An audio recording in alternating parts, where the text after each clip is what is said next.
Elle a payé le repas d'un vétéran avec ses propres pourboires. Son manager l'a immédiatement licenciée devant un café bondé. Mais ce que personne n'avait vu venir, c'était qui est entré juste après et pourquoi toute la salle est soudainement devenue silencieuse. Le coup de feu du déjeuner arrivait toujours comme une tempête. Au Riverside Café, un petit restaurant discret niché entre une pharmacie et une laverie à Eugène, dans l'Oregon. À 11h30, tout changeait. Les tasses de café tintaient plus fort, les tickets de caisse sortaient plus vite, et la file à la caisse devenait plus longue que la patience de quiconque. Tasha Melrose, 29 ans, avait enchaîné les doubles services toute la semaine. Ses baskets étaient trempées par la pluie du matin, son tablier encore humide à cause d'un accident avec du thé glacé un peu plus tôt. Mais rien de tout cela n'avait d'importance à cet instant. Elle avait la table 6 qui réclamait ses frites manquantes, une commande à emporter à emballer, et 2 tout petits hurlants sous la banquette 3 comme s'il passait une audition pour un film d'horreur. Pourtant, elle avançait avec détermination. Efficace, polie, à peine un tressaillement quand un client claquait des doigts pour réclamer plus de sauce ranch. Sa collègue, Lily Baron, une lycéenne, avait déjà 2 commandes de retard et semblait sur le point de fondre en larmes. Tasha se pencha et murmura. « Tu vas y arriver, ma belle. Ne leur montre pas que tu craques. » Derrière le comptoir, Clayton Ranchow, le manager, restait les bras croisés, regard perçant, cheveux gominés comme un présentateur des années 80. C'était le genre de personne née agacée, comme si la vie lui avait remis un manuel de règles que tout le monde autour de lui passait son temps à enfreindre. « Melrose » cria-t-il par-dessus le grésillement de la friteuse. « La table 12 attend toujours l'addition. »« Je l'ai envoyée il y a 10 minutes, » répondit-elle sans se retourner. Il ricana. « Alors va la porter toi-même. N'envoie pas les choses. » Tasha ravala sa langue. Elle avait travaillé assez longtemps avec Clayton pour savoir qu'il ne servait à rien de répondre. Il ne criait jamais. Il n'en avait pas besoin. Sa manière de parler, lente et condescendante, suffisait. Elle vous faisait sentir que vous étiez remplaçable, que toute gentillesse envers vous était temporaire, mais bon, au moins ça payait les factures. Elle se dirigeait vers la cuisine quand elle le vit. Un vieil homme, maigre comme un épouvantail, ses vêtements mouillés et usés jusqu'au coude, debout maladroitement près de la porte. Ses cheveux blancs étaient emmêlés, ses yeux troubles, et l'un de ses lacets défaits. Il avait l'air perdu. Personne d'autre ne l'avait remarqué. Les clients étaient trop occupés à faire défiler leurs écrans, siroter ou discuter de l'addition. Clayton, lui, trop occupé à microgérer. Tasha posa le ticket de commande dans la cuisine, puis s'avança vers lui. « Monsieur » demanda-t-elle doucement. « Ça va ?» Il cligna des yeux 2 fois, regarda au-delà d'elle, puis tourna lentement la tête. « Je devais rencontrer quelqu'un ici, je crois, » dit-il d'une voix rauque, presque inaudible. Autour de son cou, caché sous son manteau, pendait une vieille plaque militaire. Elle aperçut un écusson sur sa veste. C'était militaire, ancien. Peut-être la guerre de Corée. Ou peut-être le Vietnam. « Vous avez faim » demanda-t-elle. Il sourit. Ou essaya. « Je pourrais manger quelque chose de chaud. » Tasha savait que le café avait une règle. Pas de don, pas de gratuité. Clayton avait même affiché une note dans la salle de repos. « Nous sommes une entreprise, pas un refuge. » Mais ça n'avait plus d'importance maintenant. Pas quand cet homme avait l'air de n'avoir rien mangé de consistant depuis des jours. Elle le guida vers une banquette vide et l'aida à s'asseoir. Elle lui apporta une couverture oubliée dans les objets trouvés. Puis elle retourna à la cuisine, glissa un billet de $10 de ses pourboires dans la caisse, et lança au cuisinier. « Louis, prépare-moi une assiette. Pain de viande, purée, haricots verts, beaucoup de sauce. » Louis lui jeta un regard, mais ne dit rien. Il la connaissait assez pour savoir que si elle faisait quelque chose, c'était pour une bonne raison. Elle apporta l'assiette elle-même, avec un verre d'eau tiède et un peu de pain de maïs. Le vieil homme fixa l'assiette un instant, puis leva les yeux vers elle comme si elle venait de lui offrir de l'or. « Merci, » murmura-t-il. « Vous n'étiez pas obligé. »« Si, » répondit Tasha avec un sourire. « J'étais obligé. » Mais à peine avait-elle tourné les talons pour retourner à ses tables que Clayton sortit de derrière le comptoir. Il avait tout vu. Et à la crispation de son visage, Tasha savait exactement ce qui allait arriver, mais elle ne savait pas qu'il allait le faire devant tout le monde. « Tu peux m'expliquer ce que c'était que ça ?» La voix de Clayton trancha dans le vacarme comme un couteau. Tasha se retourna lentement. Le café n'était pas encore silencieux, mais les tables proches commençaient à écouter. Une mère avec une poussette s'arrêta. Un client dans un coin enleva un écouteur. Il était froid et perdu, dit calmement Tasha. Il n'a rien commandé, je ne l'ai pas invité. J'ai payé son repas avec mes pourboires. Ça ne compte pas, répliqua sèchement Clayton. C'est pas comme ça qu'on fonctionne ici. Tu veux nourrir toute la rue aussi? Tu travailles pour une œuvre de charité maintenant? Ses joues brûlaient. Pas de honte, mais de colère. C'est un vétéran. Il avait faim. J'ai fait ce que toute personne décente aurait fait. Clayton s'approcha, baissant juste assez la voix pour paraître menaçant. Ce n'est pas à toi de décider qui a droit à un repas gratuit. Tu ne gères pas cet endroit. C'est moi. Et quand tu enfreins les règles, il y a des conséquences. Alors retire-le de mon salaire. Punis-moi. Fais ce que tu veux. Mais n'en fais pas un spectacle. Clayton se tourna, balaya la salle du regard, et cria délibérément. Mesdames et messieurs, cet employé vient d'offrir un repas gratuit à nos frais. Juste pour que ce soit clair, si quelqu'un d'autre a besoin d'un coup de main, c'est la nouvelle politique. Demandez à Tasha. C'est elle qui paie maintenant. Le café devint silencieux. Les ustensiles arrêtés en plein air. Quelqu'un rit nerveusement à l'entrée. Le cœur de Tasha se serra. Ses poings se crispèrent. Mais elle ne dit rien. Le vétéran, toujours assis, leva les yeux, ne comprenant pas bien ce qui se passait. Il tenta de parler, mais aucun mot ne sortit. Clayton n'en avait pas fini. C'est fini, Melrose. Rends ton tablier et sors. C'était tout. Pas d'avertissement. Pas de discussion. Juste de l'humiliation, servie devant des étrangers. Louis passa la tête par la cuisine. Lily restait figée près du distributeur de boissons. Personne ne parlait. Le vieil homme se leva lentement. « Monsieur, dit-il d'une voix tremblante. Elle n'a rien fait de mal. Je ne voulais pas causer de problème. » Clayton le repoussa d'un geste agacé. « Monsieur, mangez votre repas et mêlez-vous de vos affaires. » Mais l'homme ne se rassit pas. Il fouilla dans son manteau et sortit quelque chose qui brillait légèrement. Un vieux badge argenté, usé mais reconnaissable. Une médaille du cœur pourpre, tordue sur les bords, mais indéniable. « J'ai servi à Quezan, dit-il doucement. La plupart de mon unité n'est jamais revenue. Mes frères, ils n'auraient jamais laissé passer ça. » Clayton haussa un sourcil. « Pardon. Elle m'a montré plus de respect que ce pays ne m'en a montré depuis des décennies. Vous l'avez viré pour avoir fait ce qui est juste. » Tasha s'avança. « S'il vous plaît, monsieur, vous ne me devez rien. Finissez juste votre repas, d'accord ?» Le vétéran la regarda, puis regarda Clayton. Il posa la médaille sur le bord de la table et murmura, presque pour lui-même. « Ils sauront que je ne suis pas seul. » Ça sonnait étrange. Comme s'il parlait à des fantômes. Tasha se dit qu'il était peut-être simplement confus, perdu dans ses souvenirs. Elle détacha son tablier et le plia soigneusement. Elle ne pleura pas. Pas ici. Pas pour lui. Louis sortit de la cuisine. « C'est pas juste, » dit-il doucement. Clayton le fixa. « Toi aussi tu veux partir ?» Louis haussa les épaules. « Je dis juste ça. » Tasha passa près du vétéran en sortant et posa doucement une main sur son épaule. « Ça va aller, » murmura-t-elle. « Vraiment. D'accord. » Mais ses yeux, embués et flous, se fixèrent sur les siens. « Ils viendront, » dit-il encore doucement. « Ils viennent toujours. » Elle ne savait pas ce que cela signifiait. Dehors, la pluie s'était intensifiée. Sa capuche la protégeait à peine alors qu'elle se tenait près de l'arrêt de bus, ne regardant rien en particulier, tenant toujours son tablier à deux mains. À l'intérieur, Clayton se pavanait comme s'il avait gagné quelque chose. Mais tout le monde ne partageait pas ce sentiment. Les clients chuchotaient. Un couple se leva et partit. Lily essuya ses larmes derrière le comptoir, et dans la cabine près de la fenêtre, le vétéran restait assis en silence, mâchant lentement, comme si chaque bouchée retenait un souvenir qu'il n'était pas sûr de pouvoir affronter. Mais ce qui allait suivre, personne ne l'aurait prédit.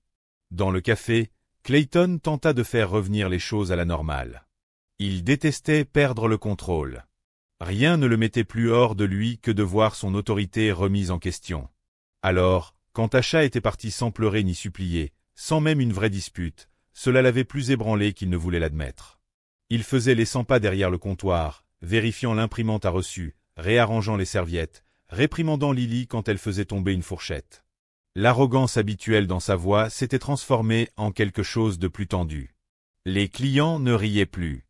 Certains semblaient mal à l'aise. Une femme assise au comptoir filmait discrètement avec son téléphone appuyé contre sa tasse de café. « Louis » aboya Clayton. Encore une assiette d'œufs brouillés et de pommes de terre pour la table 5.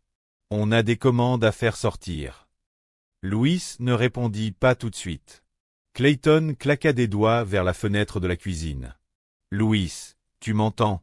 « Je t'ai entendu, » répondit-il calmement, mais d'un ton distant. « Alors agis en conséquence. » Le vieux vétéran restait assis en silence, mangeant ce qu'il pouvait. Ses mains tremblaient quand il levait la fourchette. Parfois, il cessait de mâcher et fixait simplement son assiette, comme s'il ne savait plus où il était. Son manteau s'était légèrement ouvert, révélant un ensemble de médailles cousues à l'intérieur, à peine tenues ensemble. Certains clients murmuraient, reconnaissant que ce n'était pas simplement un vieux homme cherchant un peu de chaleur. C'était quelqu'un qui avait accompli quelque chose. Clayton remarqua l'attention, mais s'entêta. « On n'est pas une soupe populaire, » marmonna-t-il. La clochette au-dessus de la porte tinta. Puis encore, et encore. 4 pas lourds, assurés. 4 silhouettes. Des épaules larges. Des bottes. Des uniformes. L'un d'eux portait une manche avec assez de galons pour attirer l'attention de n'importe qui ayant servi. Il n'était pas armé. Il n'en avait pas besoin. Il marchait avec cette autorité naturelle qu'aucun gérant de café ne pouvait égaler. Le café devint silencieux. Même le grésillement venant de la cuisine sembla s'effacer face à leur présence. L'un d'eux balaya la salle du regard, ses yeux s'arrêtant sur le vétéran près de la fenêtre. « Monsieur, » dit le premier marine, « nous avons reçu votre message. » Le vétéran se tourna lentement, les lèvres entr'ouvertes, les yeux plus clairs qu'ils ne l'avaient été de toute la journée. « Je ne voulais pas causer de problème, » dit-il. « Mais elle a été virée pour m'avoir nourri. » Le marine hocha la tête. « Oui, monsieur. On est venu s'assurer que ce genre de choses ne reste pas sans réponse. » Clayton s'avança, sourire faux aux lèvres. « Puis-je vous aider, messieurs ?» Le deuxième marine, plus grand, le regard dur comme la pierre, le scruta. « C'est vous le responsable ici. »« C'est moi, et j'aimerais que vous n'interfériez pas avec mon personnel ni avec mes règles. »« Votre personnel ?» coupa le troisième marine. « De ce qu'on a vu, votre personnel comprenait une femme qui a sacrifié son propre argent pour aider un vétéran. Ce n'est pas de l'ingérence. C'est du caractère. » La voix de Clayton perdit de sa vigueur. « C'est un commerce. Il y a des règles. Elle les a enfreintes. » Le premier marine, probablement un capitaine à en juger par ses insignes, fit un pas en avant. « Vous avez renvoyé une femme pour avoir montré de la compassion envers un homme qui a risqué sa vie pour ce pays. Un homme que nous connaissons tous et que nous respectons. Vous l'avez humilié, pas seulement devant votre personnel, mais devant des étrangers. Et maintenant, vous vous cachez derrière des règles. » « Ce n'était rien de personnel, » insista Clayton. « Ça en avait tout l'air, » répondit le marine. Un client près de l'entrée s'éclaircit la gorge. « Elle travaille ici depuis des années. Elle est toujours gentille. Elle se souvient des prénoms des gens. Elle se souvient comment je prends mon café, plus que quiconque ici. » Puis un jeune homme en souhait ajouta. « C'est pour elle que je viens, pas pour la bouffe. » Lily, debout près du poste à boisson, s'avança lentement. Elle m'aide à fermer même quand ce n'est pas son tour. Elle m'accompagne jusqu'à ma voiture quand il fait nuit. C'est la seule raison pour laquelle je n'ai pas démissionné après ma première semaine. Clayton regarda autour de lui. Son emprise sur la situation s'effritait rapidement. « Je ne vais pas rester ici à me faire attaquer dans mon propre café, » s'emporta-t-il. « On n'est pas là pour attaquer, » dit le capitaine calmement. « On est là pour défendre. » Grosse différence. Louis sortit la tête de la cuisine, cette fois sans son tablier. Je vais prendre ma pause. Peut-être une longue. Le vétéran observait en silence. Les yeux embués. Je ne voulais pas que tout ça arrive, murmura-t-il encore. Ce n'est pas vous, répondit le capitaine. Vous nous avez juste rappelé ce qui compte vraiment. Mais le café n'avait pas encore fini de réagir. Les voix suivantes ne portaient pas d'uniforme. Et cela changea tout. Dehors, le trottoir brillait sous la pluie résiduelle. Tasha était assise au bord du banc de bus, son tablier toujours soigneusement plié sur ses genoux, comme s'il comptait encore. Ses mains tremblaient, mais pas à cause du froid. Elle n'était pas en colère d'avoir été licenciée. Ce qui faisait mal, c'était la façon dont ça s'était passé, comme si sa gentillesse était un problème à éradiquer en public. Elle fixait la flaque devant elle, regardant les voitures passer sans lever les yeux. Elle ne savait pas ce qui faisait le plus mal, l'humiliation ou le silence de ses collègues lorsqu'elle était partie. Elle s'attendait à ce qu'au moins une personne parle. Louis, peut-être Lily. Mais rien. Puis son téléphone vibra. Un message de sa grande sœur. Toujours partante pour le dîner dimanche? Elle ne répondit pas. À l'intérieur, les choses se dégradaient rapidement.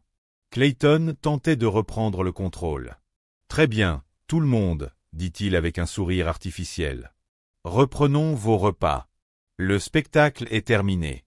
On ne va pas transformer ce lieu en cirque. » Mais il était déjà trop tard. Les gens avaient vu ce qu'ils avaient vu. Et ils n'étaient pas prêts de l'oublier. Une femme assise près de la fenêtre se leva lentement. Elle s'appelait Jean Harlow, une infirmière à la retraite qui venait à Riverside chaque jeudi après sa séance de kinésithérapie. Elle marchait avec une canne et une détermination. « J'étais à l'école d'infirmière pendant la guerre du Golfe, » dit-elle clairement, assez fort pour que tout le monde entende. « Mon frère est rentré dans un cercueil recouvert du drapeau. Ce vieil homme dans la cabine, il aurait pu être lui. Et cette serveuse, elle s'est comportée mieux que tu ne le feras jamais, mon garçon. » Clayton avait l'air d'avoir reçu une gifle. Un autre client, un chauffeur Uber nommé Reggie Matt, qui venait chaque matin en semaine et gardait généralement le silence, prit la parole. « Je viens ici depuis l'ouverture. Je n'ai jamais eu de problème avec qui que ce soit, sauf toi. On ne dirige pas les gens en les rabaissant. On dirige par l'exemple. » Tasha était cet exemple. Quelqu'un applaudit, puis quelqu'un d'autre. Ce n'était pas une ovation debout. C'était discret, maladroit, mais sincère. Clayton perdait rapidement le contrôle. C'est mon établissement. Je décide de ce qui se fait ou pas. Un des marines s'approcha de lui, cette fois avec une voix plus douce. Monsieur, personne ne remet en question votre droit à gérer votre entreprise. On remet en question la manière dont vous l'avez fait. Vous auriez pu la prendre à part. Vous auriez pu poser une question. Au lieu de ça, vous l'avez humilié. Clayton leva les mains. Elle a donné un plat gratuit. Ça coûte de l'argent. Combien ce plat vous a-t-il coûté? Demanda Jean. 10 $? 12. Pas de réponse. Et combien pensez-vous que ça va vous coûter quand cette vidéo sera sur Facebook? Elle pointa la cliente qui tenait son téléphone depuis le début, prétendant siroter son café tout en enregistrant discrètement toute la scène depuis l'entrée des marines. Clayton la regarda. Sa mâchoire bougea, comme s'il voulait parler, mais il ne dit rien. Louise sortit de la cuisine, s'essuyant les mains avec une serviette. « Vous nous traitez comme si on devait vous être reconnaissant d'être ici. Tasha, elle, ne nous a jamais traités ainsi. Elle restait tard, arrivait tôt, ne se plaignait jamais. Elle a payé le déjeuner de Lily sa première semaine ici et n'en a jamais parlé. » La voix de Lily trembla lorsqu'elle prit la parole. « Elle m'a aidé à réparer mes freins. Elle a payé la moitié.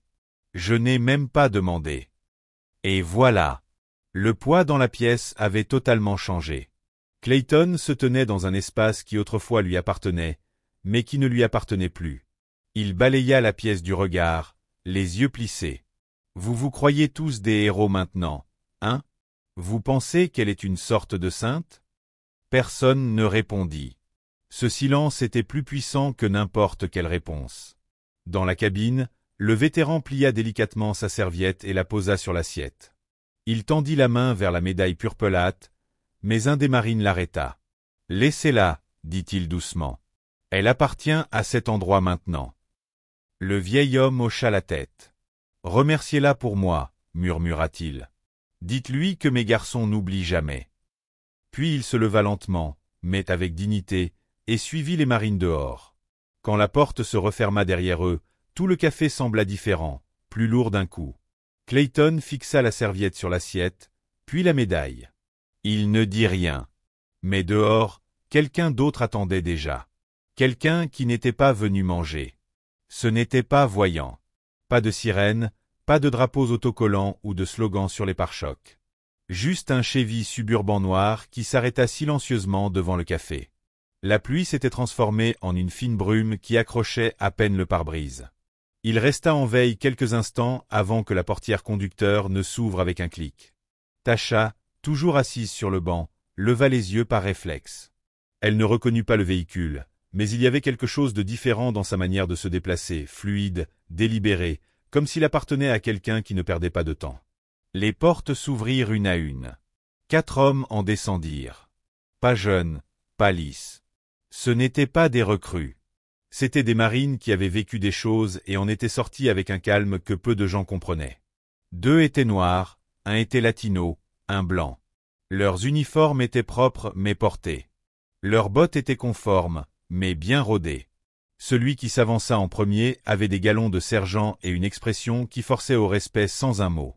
Tasha remarqua que les passants ralentissaient pour les regarder, mais ne s'arrêtaient pas. Ces hommes n'étaient pas là pour un café. Ils scrutèrent les vitres du café sans dire un mot. Le sergent, Rebancole, selon l'écusson cousu sur sa poitrine, ouvrit la porte et entra. Les autres le suivirent. La cloche tinta comme d'habitude, mais dès qu'ils franchirent le seuil, l'ambiance changea, comme si on avait débranché la pièce. Reggie, toujours assis dans un coin, murmura. « Ce ne sont pas des touristes. » Derrière le comptoir, Clayton se figea. Le papier dans sa main pendait mollement. Ses yeux passèrent d'un uniforme à l'autre. Le sergent Cole regarda autour de lui, puis repéra la cabine vide, celle où s'était assis le vétéran, le repas à moitié mangé, la médaille purple toujours posée sur la serviette. Il s'en approcha, resta silencieux 3 ou 4 secondes, puis se tourna vers la salle. « Qui a viré la femme qui lui a donné ce plat ?» Personne ne répondit. Cole n'éleva pas la voix. Il n'en avait pas besoin. Il se tourna vers le comptoir. « C'est vous ?» demanda-t-il, en croisant le regard de Clayton. Clayton déglutit. « Écoutez, je ne sais pas ce que c'est que tout ça, mais… » « Si, vous savez, » l'interrompit Cole. « Vous savez exactement ce que c'est. » Le plus grand des marines, un homme aux yeux perçants et une cicatrice qui longeait sa mâchoire, s'approcha. Il s'appelle Walter Agerty. Il a servi avec le grand-père de notre unité au Vietnam. L'homme qui nous a appris ce que signifiait être frère. Cole ajouta. Walter ne parle pas beaucoup, mais quand il le fait, on écoute. Alors quand il a appelé l'un d'entre nous pour dire qu'une femme l'avait aidé avec plus de loyauté qu'il n'en avait vu depuis des années, et qu'elle avait été virée pour ça. Oui, on a trouvé du temps. Clayton rit nerveusement. Tout ça est exagéré. Elle a enfreint le règlement. Elle a donné de la nourriture sans autorisation. Le marine à la cicatrice croisa les bras. Tu sais combien de règles sont brisées quand une vie est en jeu? Quand il faut décider sur le moment. On nous a appris à diriger par l'exemple. On dirait qu'elle aussi. Un autre marine, plus trapu, plus calme, désigna la médaille. Vous voyez cette médaille? Elle n'a rien à faire sur votre table. Elle appartient à ceux qui comprennent le sacrifice. Clairement, ce n'est pas votre cas. Les clients restèrent silencieux. Certains sortirent leur téléphone. D'autres se contentèrent de regarder. Tasha, depuis le banc dehors, ne voyait pas bien ce qui se passait, mais lorsqu'elle aperçut les vétérans à l'intérieur, elle se leva d'instinct. Elle ne reconnut aucun d'eux, mais quelque chose lui disait qu'elle était concernée, qu'elle le veuille ou non. Elle s'approcha de la vitre et vit la cabine vide, sauf pour l'assiette et la médaille. Son souffle se coupa. À l'intérieur, Clayton tenta une dernière fois de reprendre le dessus. « Je ne suis pas ici pour recevoir des leçons. C'est mon entreprise. Si ça ne vous plaît pas, ne mangez pas ici. » Cole hocha la tête. D'accord. Mais sachez qu'on n'oublie pas non plus. Et qu'on ne se tait pas quand quelqu'un manque de respect à l'un des nôtres. Ou à quelqu'un qui les protège. Le marine à la cicatrice se pencha juste assez pour que Clayton l'entende distinctement. Vous avez viré la mauvaise personne. Mais ils n'étaient pas les seuls à venir ce jour-là. Le mot se répandait déjà, et les prochaines voix. Ils étaient encore plus proches de la maison. Tasha ne voulait pas y retourner. Elle se tenait à la fenêtre comme un fantôme en dehors de sa propre histoire, observant une scène qu'elle avait du mal à croire réelle. 4 marines en uniforme complet se tenaient dans son ancien lieu de travail, imposant au lieu un silence que même Clayton ne pouvait briser. Elle recula, ne sachant que faire. Puis la porte du café s'ouvrit. Ce n'était ni un client ni un marine. C'était Lily, tenant son tablier, les joues rouges d'avoir pleuré. « Tasha, dit-elle en se précipitant vers elle. Tu dois revenir à l'intérieur. S'il te plaît, je ne veux pas empirer les choses. » Tu ne les as pas empirées, répondit Tasha. Tu as fait la seule chose qui donnait un sens à tout ça, dit Lily en lui attrapant doucement le poignet. S'il te plaît, reviens, la situation ne se calme pas. Clayton se tenait derrière la caisse, les bras croisés, le visage dur, mais ses yeux bougeaient comme ceux de quelqu'un qui sentait qu'il perdait le contrôle. Les marines n'avaient pas bougé. Ils n'en avaient pas besoin. Quand Tasha entra, quelques personnes applaudirent. Pas bruyamment, juste de façon discrète, respectueuse, comme si elle savait que ce qu'elle avait fait était à la fois simple et rare. La voix de Clayton craqua légèrement. « Je pensais avoir été clair. Tu ne travailles plus ici. »« Je ne suis pas ici pour un emploi, » répondit Tasha. « Je suis ici parce qu'un homme qui a servi ce pays méritait un repas chaud. Et parce que j'en ai marre de faire comme si la gentillesse avait besoin d'une autorisation. » Le sergent Cole se tourna vers elle, respectueusement. « Mademoiselle Melrose, nous sommes désolés pour la manière dont vous avez été traitée. Cela n'aurait jamais dû se passer comme ça. » Tasha fit un petit signe de tête. « Merci. » L'un des marines, le plus grand avec une cicatrice, regarda autour de la pièce. « Vous avez tous vu ce qui s'est passé. Certains ont filmé. D'autres ont juste regardé. Mais quelqu'un doit dire ceci clairement. On ne punit pas les gens pour avoir été décents. » Clayton éclata d'un rire amer. « Oh, allons donc. Elle n'a pas guéri le cancer. Elle a juste servi une assiette de viande. Elle a offert de la dignité, » répondit calmement Cole. « Et pour nous, ça compte. » Une femme près du comptoir, Cheryl Miles, qui tenait un salon de coiffure à 2 portes, se leva et croisa les bras. « J'ai vu comment tu traites ton personnel, Clayton. Les petits mots passifs-agressifs. La manière dont tu menaces de réduire les heures. Tu ne l'as pas virée parce qu'elle a donné une assiette. Tu l'as virée parce qu'elle a rappelé aux gens que tu ne te soucies de personne. »« Ce n'est pas vrai, » murmura Clayton. Reggie, toujours en train de siroter son café devenu froid, reprit. « Mec, je m'assois dans ce coin chaque matin depuis 2 ans. Tu ne m'as jamais dit bonjour. Tu te promènes comme si tout le monde te devait quelque chose. Eh bien, devine quoi? C'est toi qui as tout perdu aujourd'hui. » Clayton sortit de derrière le comptoir, les mains sur les hanches. « Vous voulez tous me faire passer pour le méchant ici? Allez-y. Mais aucun de vous ne paie les factures ici. » Louis, debout près de la fenêtre de la cuisine, prit enfin la parole. « C'est nous qui gardons les lumières allumées. C'est nous qui nettoyons. C'est nous qui supportons tes conneries en souriant. Et la seule personne qui rendait ce lieu humain, tu l'as virée. » Clayton haussa la voix. « C'est une mutinerie. »« Non, » répondit Cole. « C'est de la responsabilité. » À ce moment-là, la clochette au-dessus de la porte tinta de nouveau. Un homme d'une 50aine d'années entra. Coupe militaire, veste de la Navy, un entrepreneur local qui travaillait souvent avec des vétérans. Charles Fennet. « J'ai entendu ce qui s'est passé, » dit-il. L'histoire n'a pas mis longtemps à arriver sur notre groupe de discussion. Tasha, si tu n'as pas déjà trouvé un autre emploi, je serais fier de t'en offrir un dans notre centre. Meilleur salaire, meilleurs horaires, et un endroit où on respecte les gens qui font tourner la boutique. Tasha cligna des yeux. Elle ne s'y attendait pas. Pas ici. Pas aussi vite. Pourquoi feriez-vous ça? Demanda-t-elle. Charles sourit. Parce que Walter Agerty n'est pas seulement un vétéran. C'est mon oncle. Et je lui fais plus confiance qu'à la plupart des gens sur cette terre. Clayton semblait abasourdi. Cheryl regarda autour d'elle. On dirait que tu viens de perdre ta meilleure employée et la moitié de tes habitués. J'espère que tes calculs tiendront, Clayton. La médaille Purple Hat était toujours posée sur la table. Un rappel silencieux et brillant de ce qui avait tout déclenché. Mais ce n'était pas la seule chose qui laisserait une marque, car tout le reste de la ville en parlait déjà. Et certaines choses ne peuvent pas être balayées sous le tapis. Quand Charles Finney eut fini de parler, le café n'était plus juste un restaurant. C'était devenu une sorte de salle d'audience. Chaque mot pesait lourd. Chaque silence parlait aussi. Le visage de Clayton était passé de suffisant à tendu, puis à quelque chose de plus pâle. Il chercha du regard un soutien. Mais même le plongeur, à peine assez vieux pour conduire, était sorti de l'arrière et s'était adossé au mur, les bras croisés. Il s'appelait Omar Binford, 17 ans. D'ordinaire discret, toujours ses écouteurs dans les oreilles, la tête baissée. Mais pas aujourd'hui. Il s'éclaircit la gorge. « Je peux dire quelque chose ?» Clayton leva un sourcil. « À moins que ce ne soit pour aller faire la vaisselle. » Mais Omar ne broncha pas. « J'étais à l'arrière quand elle lui a donné ce repas. J'ai tout entendu. Elle a pris $10 dans ses pourboires. Elle a dit à Louis de le comptabiliser.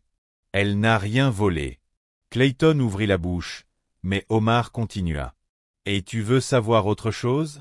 C'est la seule ici qui me demande si j'ai besoin d'un trajet pour rentrer chez moi. Je dois prendre 2 bus et marcher longtemps. Personne d'autre ici ne sait même ça. » La pièce était figée. « Elle a été virée pour avoir fait ce que ma mère aurait fait, » dit Omar, baissant les yeux un instant. « Et si elle n'est pas assez bien pour travailler ici, alors probablement que moi non plus. »« Tu démissionnes ?» lança Clayton. Omar haussa une épaule. « Je ne sais pas encore, mais je sais que je n'ai pas peur de toi. » Depuis la cabine à l'avant, un homme qui n'avait pas dit un mot de la journée se leva enfin. C'était un routier. Lenny Duville, barbe poivre et sel, main marquée par le travail. Il sortit son portefeuille et posa un billet de 20 sur le comptoir. « Pour le repas du vétéran, » dit-il. « Et pour la serveuse qui devrait encore être ici. » Puis il sortit. Cela lança un mouvement. Un par un, les clients firent pareil, se levèrent, prirent leurs vestes, laissèrent des billets sur les tables, saluant Tasha comme si elle était quelqu'un qu'ils connaissaient, même si ce n'était pas le cas. Quand le 6e client partit, la voix de Clayton devint rauque. « C'est ridicule. »« Non, » dit Lily doucement. « C'est ce qui arrive quand les gens cessent d'avoir peur de toi. » Louis sortit enfin complètement de la cuisine, s'essuya les mains sur un torchon et posa son couteau de chef sur le comptoir avec une calme détermination. « Je me casse, » dit-il. « J'ai bossé dans 6 cuisines. Jamais je n'ai eu à regarder une bonne personne dans les yeux pendant qu'on la jetait pour avoir été humaine. » Clayton essaya encore une fois de parler avec autorité. « Vous pensez tous que je suis l'ennemi. C'est moi qui ai bâti cet endroit. J'y ai mis les heures. Dommage que tu aies oublié qui t'a aidé à le faire tourner, » dit Cheryl depuis l'entrée. Elle n'était pas encore partie. Tasha n'avait presque pas bougé pendant tout cela. Elle restait là, à regarder, les mains crispées sur son tablier comme s'il signifiait encore quelque chose, même s'il ne lui appartenait plus. Le sergent Cole se tourna vers elle. « On ne prend pas la parole pour n'importe qui, mais aujourd'hui, ce n'était pas une question de charité. C'était une question de respect. Ce que vous avez fait n'était pas insignifiant. Je ne l'ai pas fait pour qu'on me remarque, » dit-elle doucement. Il avait juste l'air affamé. « Exactement, » répondit le marine avec la cicatrice. « Et vous lui avez donné. »« Plus que de la nourriture, » dit Omar en s'approchant d'elle, un peu maladroit. « Je ne dis pas souvent ce genre de choses, mais merci. Je passais une mauvaise journée. Et tu m'as rappelé que des gens se soucient encore des autres. » Tasha esquissa un léger sourire. « Merci, Omar. » Puis Lily s'approcha, se mordant la lèvre. « Je suis désolé de ne rien avoir dit quand il t'a viré. J'aurais dû. »« Tu ne me devais rien, » répondit Tasha. « Mais merci de le dire maintenant. » Dehors, de plus en plus de gens s'étaient rassemblés. Certains curieux, d'autres inquiets. Quelques-uns avaient déjà leur téléphone à la main. Quoi qu'il se soit passé à l'intérieur, cela n'allait pas y rester. Une journaliste locale de l'Eugène Ledger entra et demanda doucement. « Est-ce que cela vous dérange si je vous demande ce qui s'est passé ici ?» Clayton grogna bruyamment. « Vous êtes sérieuse ?» Reggie se pencha en arrière sur sa chaise, les bras croisés. « Ah, là, ça devient vraiment sérieux. » Mais le vrai changement ne s'est pas produit dans le café. Il s'est produit des heures plus tard, quand l'histoire s'est retrouvée sur Internet, et que des inconnus à des milliers de kilomètres ont commencé à réagir. En fin d'après-midi, le téléphone du Riverside Café ne cessait de sonner. Mais ce n'étaient pas des appels pour des réservations, ni pour des commandes à emporter. C'étaient des étrangers venus d'ailleurs. Certains en colère, d'autres dégoûtés, d'autres encore simplement curieux. La vidéo que Cheryl avait filmée, montrant les marines confrontant Clayton, et Tasha rentrant avec sa dignité, avait déjà circulé sur des groupes Facebook locaux, puis sur Twitter, et même sur quelques forums de vétérans. En 5 heures, elle était devenue virale. Les commentaires affluaient en vagues.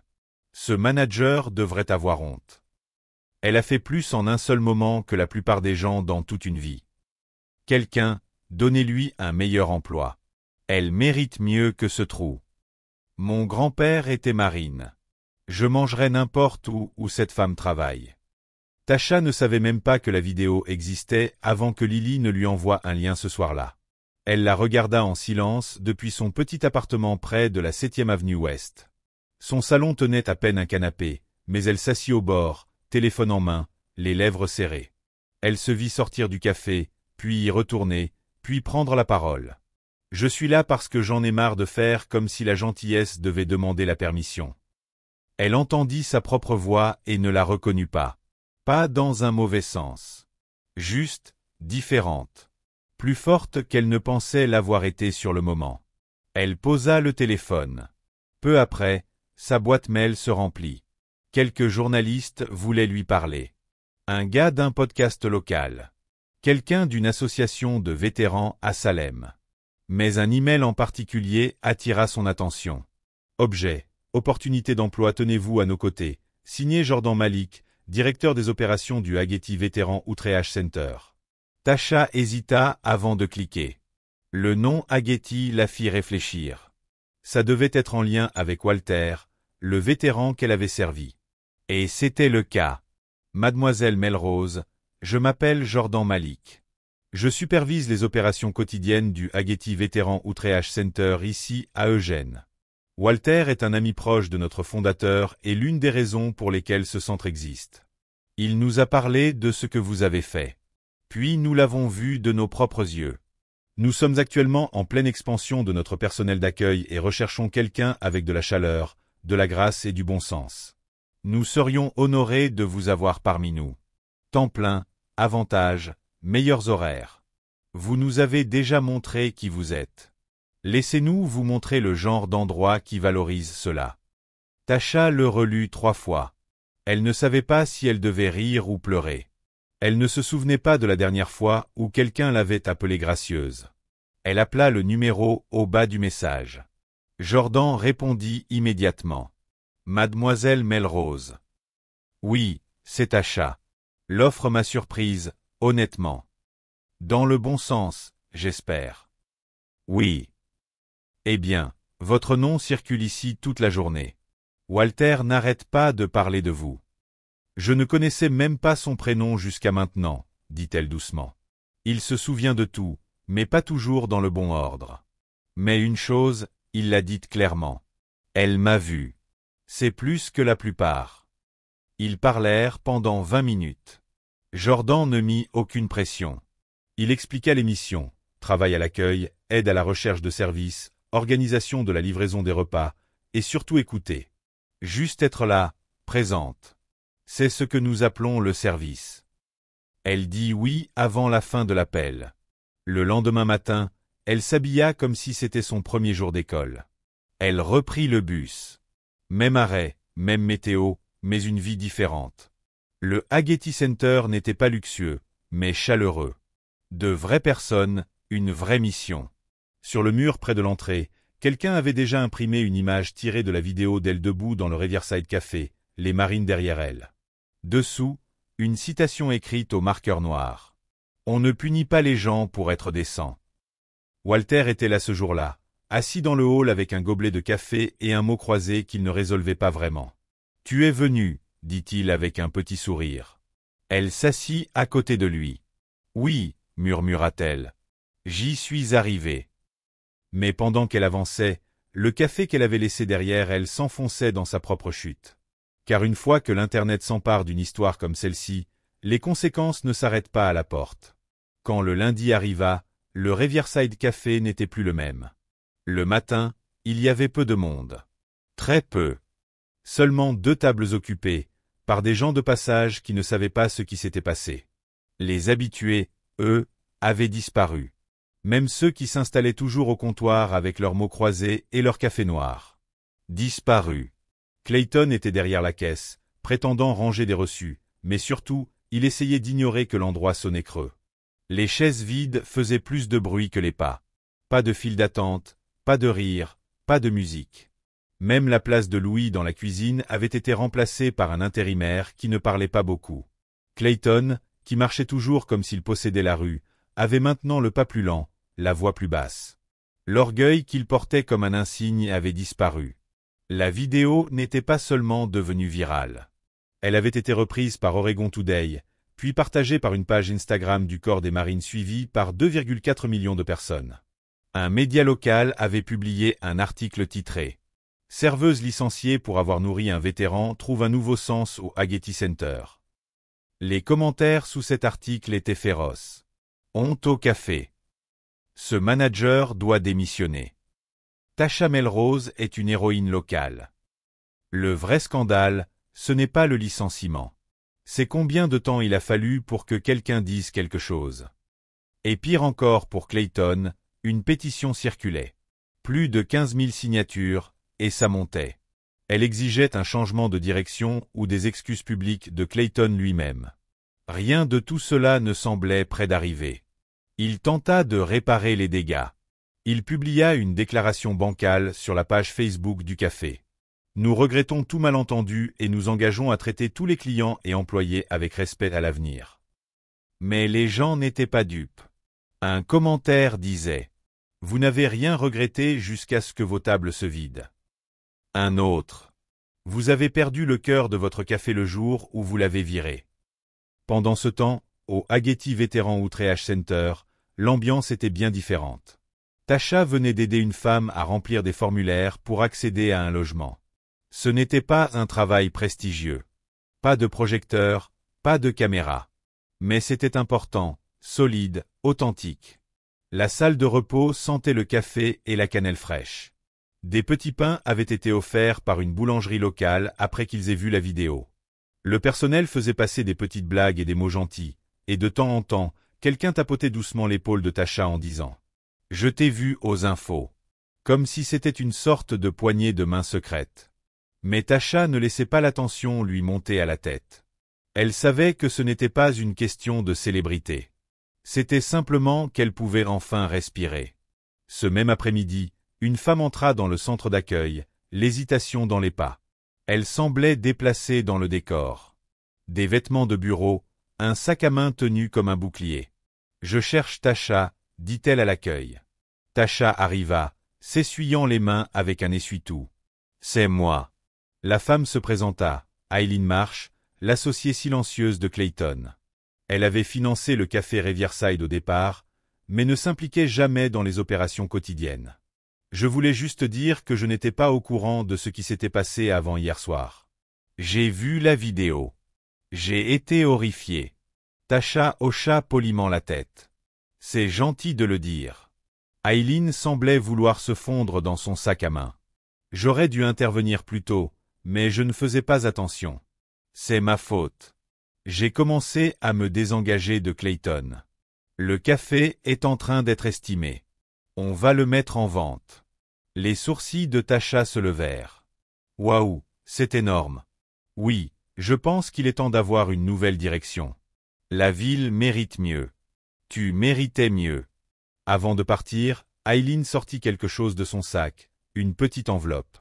Je sais que cela ne compensera pas ce qui s'est passé, mais ça vient de mon propre compte. Sans condition. Tasha regarda l'enveloppe, puis Aileen. J'apprécie vraiment. Mais je n'ai pas fait ce que j'ai fait en attendant quelque chose en retour. Je sais, répondit Aileen. C'est justement pour ça que tu le mérites. Quand elle partit, Tasha ne l'ouvrit même pas tout de suite. Elle glissa l'enveloppe dans son sac et retourna travailler. Elle avait des gens à aider. Mais à la fin de la journée, alors que les lumières s'éteignaient au centre d'aide aux vétérans à Gerty, il ne restait qu'une seule chose à dire, la vérité qu'elle portait en elle depuis tout ce temps. C'était presque l'heure de fermeture. Le hall d'entrée s'était vidé. Les voix et les pas s'étaient dissipés dans le calme des papiers et les petits bruits d'une imprimante. Tasha était à son bureau, feuilletant des formulaires. Dehors, le soleil descendait derrière les arbres qui bordaient le parking, peignant le ciel en orange. Walter Agerty était toujours là, assis dans son fauteuil préféré près de l'entrée, une couverture sur les genoux, regardant par la fenêtre comme s'il attendait quelque chose. « Tu as besoin de quelque chose avant que je ferme ?» demanda-t-elle en s'approchant. Il secoua la tête. « Je pensais juste. »« À quoi ?»« À l'époque, quand j'étais au front. Tu ne survivais pas si tu ne faisais pas confiance aux gens autour de toi. Peu importait leur couleur, leurs croyances. Ce qui comptait, c'était s'ils veillaient sur toi. » Tasha s'adossa au mur à côté de lui. « Je ne pense pas avoir fait quelque chose de spécial, » dit-elle. C'était juste un repas. Il se tourna vers elle. « C'est justement pour ça que c'est spécial. » Elle ne répondit pas tout de suite. « Je me suis souvent demandé si j'allais un jour compter. J'ai travaillé dur, j'ai essayé d'être quelqu'un de bien, mais j'ai toujours eu l'impression d'être à un pas d'être jeté. » Walter la regarda droit dans les yeux. « Des gens comme toi, vous maintenez les choses debout. En silence, sans bruit, sans applaudissements. Ce manager, il pensait que le pouvoir, c'était commandé. Mais le vrai pouvoir, le vrai respect, c'est ce que les gens disent de toi quand t'es pas là. » Tasha sourit. « Tu es sûr que tu ne devrais pas écrire des livres ou quelque chose ?» Il rit. « Non, j'ai juste vécu assez longtemps pour reconnaître la bonté quand je la vois. » Un moment de silence s'installa, un silence plein, pas vide. Puis elle demanda. « Tu as vraiment appelé ces marines après que je sois parti ?» Walter secoua lentement la tête. « Pas besoin. L'un d'eux prend de mes nouvelles chaque dimanche. Je lui ai juste dit ce qui s'était passé. Qu'une bonne femme avait perdu son boulot pour avoir été gentille. » Tasha cligna des yeux. « Et ça a suffi pour que les 4 débarquent. » Il eut un petit rire sec. « Tu ne te rends pas compte de ce que tu as déclenché, ma fille. Quand tu es bonne avec l'un de nous, tu es bonne avec nous tous. » Elle ne sut quoi répondre à ça. Plus tard, alors qu'elle marchait vers l'arrêt de bus, l'enveloppe d'Aileen était toujours dans son sac, intacte. Elle repensa à ces derniers jours, la pluie froide, le moment où elle s'était tenue devant la table de Walter, et cette décision de ne pas attendre une permission pour faire preuve de bonté. Puis les conséquences, les bottes des marines sur le sol carrelé, la foule soudainement silencieuse, sa propre voix s'élevant, spontanée, vraie. Elle se rappela ce que ça faisait d'être vue, pas applaudie, pas encensée, juste vue. Et c'est ce sentiment-là qui restait. Chez elle, elle ouvrit enfin l'enveloppe. À l'intérieur, une note manuscrite et un chèque de banque de 5000 $. Merci de nous avoir montré ce qu'est vraiment l'intégrité. J'espère que cela t'aidera à construire quelque chose de meilleur. Aileen. Elle le posa doucement, ne sachant pas si elle devait pleurer ou pas. Pas à cause de l'argent. Mais parce que, pour une fois, avoir fait ce qui était juste n'avait pas fini dans le silence. Elle prit son téléphone et rouvrit la vidéo, pas pour se regarder, mais pour lire les commentaires en dessous. C'est grâce à elle que je recommence à croire en l'humanité. Il y a de l'espoir. Et elle s'appelle Tasha Melrose. Et si on essayait tous d'être un peu plus comme elle? Celui-là la toucha particulièrement. Parce qu'il ne s'agissait pas d'héroïsme. Pas de monter sur une table et crier. Juste de ne pas détourner les yeux quand quelqu'un avait besoin d'aide. C'était tout. Et c'était suffisant. La vie ne se construit pas avec des gestes grandioses. Elle se construit avec de petits choix, empilés comme des briques. Choisir d'écouter, de parler, d'aider, de donner même quand personne ne regarde. Et parfois, ces choix changent plus que le moment présent. Ils changent ceux qui observent. Ceux qui sont trop fatigués, trop effrayés, ou trop habituée à détourner les yeux. Tasha n'a jamais demandé de reconnaissance. Elle a juste demandé de l'humanité. Et à la fin, c'est exactement ce qu'elle a reçu. Si cette histoire vous a touché, partagez-la. Rappelez à quelqu'un que la bonté compte encore. Et si ce n'est pas encore fait, abonnez-vous pour plus d'histoires qui mettent en lumière le courage du quotidien. Parce que parfois, il suffit d'une seule personne pour nous rappeler qui nous sommes censés être.